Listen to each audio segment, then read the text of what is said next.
ఆ, డిస్టిక్ ఆఫీసుల్లో మొత్తానికి ఇవాళ కాంగ్రెస్ ప్రభుత్వం వచ్చిన తర్వాత నెంబర్ 1 రైజింగ్ అని పెడతా ఉన్నారు బోర్డులు. మరి ఆ నెంబర్ 1 రైజింగ్ అంటే ఏంటంటే నెంబర్ 1గా రాష్ట్రం ముందుకు పోతుందని, లేదంటే నెంబర్ 1లో ఉన్నదని, లేకపోతే నెంబర్ 1 కాబోతుందని, మరి ఏ రకంగా పెట్టిరో కానీ మొత్తానికైతే రాష్ట్రం అయితే నెంబర్ 1 రైజింగ్ అని బోర్డులు పెట్టిరు. అవన్నీ దొంగ బోర్డులే. ఎక్కడ ఉన్నదా నెంబర్ 1 రైజింగ్ అంటే జీతాలు ఎగగొట్టే దాంట్లో నెంబర్ 1 రైజింగ్గా ఇవాళ రాష్ట్రం నడుస్తూ ఉన్నది. ఒక్క నెంబర్ 1 జీతాలు ఎగ్గొట్టడంలో కాదు, అన్ని అంశాల్లో నెంబర్ 1 రైజింగ్లోనే ఉన్నది. ఎగ్గొట్టే దాంట్లో నెంబర్ 1 రైజింగ్లో ఇవాళ కాంగ్రెస్ ప్రభుత్వం ఉన్నది రాష్ట్రంలో. ఇక జీతాలు తగ్గించడమే రైజింగా, మినీ అంగన్వాడీల బాధలు కూడా పట్టవా, పెంచిన జీతాలు తగ్గించడం కొత్త సాంప్రదాయమా, ఇక అన్నింట్లో మహిళలను మోసం చేస్తున్నారు, మహిళలకే పెద్దపీట అన్నారు కదా, మహిళలనే మోసం చేస్తూ ఉన్నారట.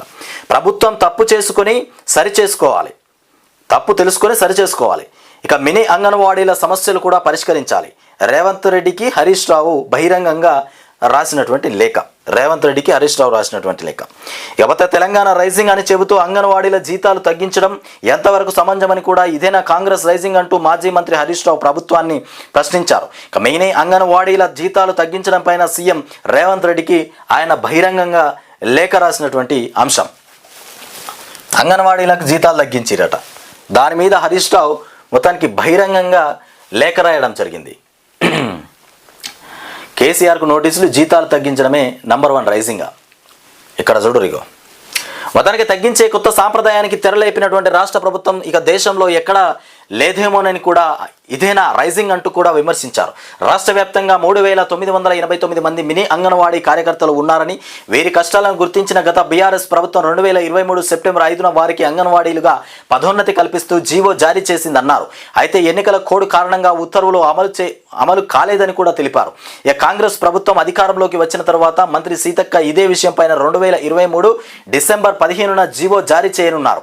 2024 జనవరి నుంచి మార్చి వరకు కూడా 3 నెలలు అంగన్వాడీ పే గ్రేడ్లో మొత్తానికి 13,650 జీతం చెల్లించినటువంటి ప్రభుత్వం ఆ తర్వాత మినీ అంగన్వాడీల జీతం కేవలం 7,800కు తగ్గిందని కూడా మండిపడ్డారు. పెంచిన జీతాలను తగ్గించింది ఎక్కడ ఉందని కూడా ఏమైనా కొత్త సాంప్రదాయమా అని కూడా తెర లేపారా అంటూ కూడా ప్రశ్నించారు. ఇక మినీ అంగన్వాడీల తమ హక్కుల కోసం మంత్రి అధికారులను కూడా అనేక సార్లు కలిసిన ప్రభుత్వం స్పందించలేదని కూడా తెలిపారు. బీఆర్ఎస్ పార్టీ విషయం పైన ప్రశ్నించినటువంటి తర్వాత 2025 ఏప్రిల్లో మళ్ళీ పాత జీవోను తిరిగి విడుదల చేస్తూ ఇక మినీ అంగన్వాడీలను అంగన్వాడీలుగా గుర్తిస్తున్నామని కూడా ప్రచారం చేసుకున్నారని కూడా అయినప్పటికీ మే నెలలో కేవలం 8 జిల్లాల్లోని మినీ అంగన్వాడీలకు మాత్రమే అంగన్వాడీ పే గ్రేడ్ జీతాలు చెల్లించిందని కూడా తెలిపారు. ఇకపోతే మిగతా జిల్లాల వారికి జీతాలు చెల్లించలేదని కూడా వివరించారు.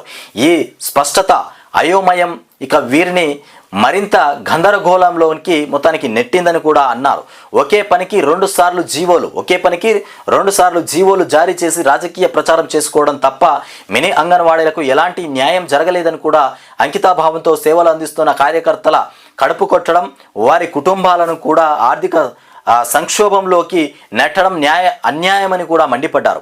కాంగ్రెస్ ప్రభుత్వం ముఖ్యమంత్రి రేవంత్ రెడ్డి రాష్ట్రంలోని మినీ అంగన్వాడీలతో పాటు మహిళలందరినీ కూడా అన్ని విషయాల్లో మోసం చేస్తున్నారని తెలిపారు. కాంగ్రెస్ ఎన్నికల మేనిఫెస్టోలో చెప్పి మరి మహిళలను మోసం చేశారని కూడా అన్నారు. ఇక 1 కోటి మంది మహిళలను కోటీశ్వరులను చేస్తామని కూడా మోసం. ఇక రాష్ట్రంలో ప్రతి మహిళకు 2,500 రూపాయలు ఇస్తామని చెప్పడం మోసం.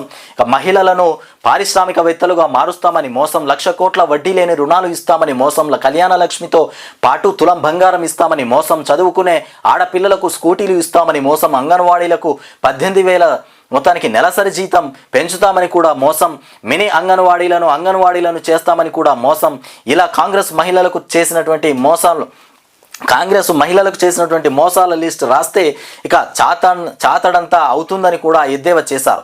ఇప్పటికైనా కాంగ్రెస్ ప్రభుత్వం తాను విడుదల చేసినటువంటి జీవోను గౌరవించి జనవరి 2004 నుంచి మినీ అంగన్వాడీలకు పెంచినటువంటి జీతం చెల్లించాలని కూడా ఏడాదిగా పెండింగ్లో ఉన్నటువంటి జీతాలను పూర్తి స్థాయిలో 3,989 మంది మినీ అంగన్వాడీలకు అందించాలని కూడా డిమాండ్ చేశారు. మినీ అంగన్వాడీ నుంచి అంగన్వాడీ కేంద్రాలుగా మారినటువంటి చోట మొత్తానికి హెలికాప్టర్లు ఆ హెల్పర్లను కూడా వెంటనే నియమించాలని కూడా మే నెల పెరిగినటువంటి జీతాలు అందరిని జిల్లాల్లో తక్షణమే అందరికీ జీతాలు కూడా చెల్లించాలని అన్నారు. మినీ అంగన్వాడీల ఆవేదనను అర్థం చేసుకుని సత్వరమే వారి సమస్యలను కూడా పరిష్కరించాలని రేవంత్ రెడ్డిని హరీష్ రావు కోరినటువంటి అంశం. వీళ్ళు మహిళలను పెద్దగా కోటీశ్వరులను చేస్తామని చెప్పిర్రు. ఇక మహిళలకే బొక్కబెట్టేటువంటి ప్రయత్నం చేస్తూ ఉన్నారు. దివాలాగా ఇవాళ మహిళల్నే దివాలా స్థాయికి తీసుకొస్తా ఉన్నారు. కోటీశ్వరులను చేస్తామని చెప్పినటువంటి కాంగ్రెస్ ప్రభుత్వం ఇవాళ మహిళలనే చిన్న చూపు చేస్తూ ఉన్నది.